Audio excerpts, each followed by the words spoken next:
It's interesting you mentioned about being vegan, right? And how that one is important. I would bet that most people wouldn't actually guess how old you are just by looking at you like that. So it's very interesting on how food can really have a huge impact to us in terms of our bodies and how we look and how we feel. So for you, what was the thing that made you, you know what, I think maybe going vegan might be the best option for me? Well, the first thing I learned was, I learned that first from my brother Itai from the community who started speaking about why veganism. And when he explained to me, you know, that the earth has 102 minerals and the 102 minerals in the human body. And those minerals are assimilated into the body best by a plant source, because the plant takes it directly from the soil and gives it to your body. Any other means is going through a pre-digested source. With the plants are giving you are converting those minerals that they can best be absorbed in the human body. So the plant is more of a direct source to the earth. So for me, that more than anything else resonated. I said, this just makes too much sense.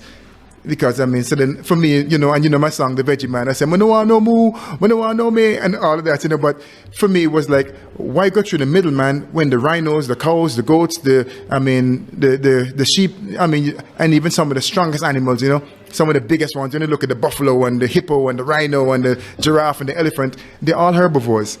And our digestive system, our teeth structure, and the way our bodies are made are the same as those animals who have long intestines for digesting vegetables. The carnivores have a shorter intestine, and that's because it needs to get rid of the meat quickly. So when we consume animal flesh, it stays in our bodies for a long time, and there are also quite a bit of other things that come with it. But I have great love and respect for my people who are also carnivores. You know, I have a lot of friends who eat meat. Not scorning or coming bashing, but my decisions were very deliberate, and my businesses and how I live my life in terms of food and exercise and everything is very intentional. Yeah, that's very interesting. So, I mean, for me, I grew up in the rural parts of Kenya in Kisii, and eating meat was rarely something we did, man. It's maybe around Christmas or there's a celebration or something like that. So eating meat wasn't a really big part of who I was growing up. But nowadays, since I moved to the city, it's almost it's very hard to go for a week without actually seeing meat. So from that perspective, it can be a little bit hard for us in terms of trying to imagine living a vegan lifestyle. So what is the most misconception do you think people have about the vegan lifestyle? The vegan lifestyle, I think, is you working in the organic agriculture space is very similar. The misconception that people have of organic farming, of what they have of veganism. But I'll answer your question on veganism, which is people think we just eat salad. You know, you ever say, "Oh, you're vegan or you're vegetarian?" And I said, no moo, no meh, no oink, no cluck, cluck, cluck. They said, "So what do you eat?" I said, "You eat bird food or rabbit food," you know. So I get that quite a bit. When in actuality, even here in Kenya, the Kenyan diet is already 80% vegan.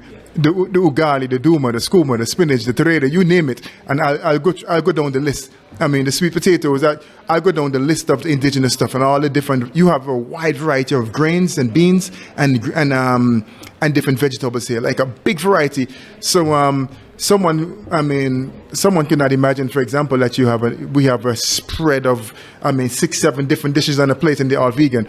And I'd say to you, the misconception is that the biggest misconception is that we only eat salad, and the second is that it does not have flavor. Yeah, so those are the two biggest misconceptions I find.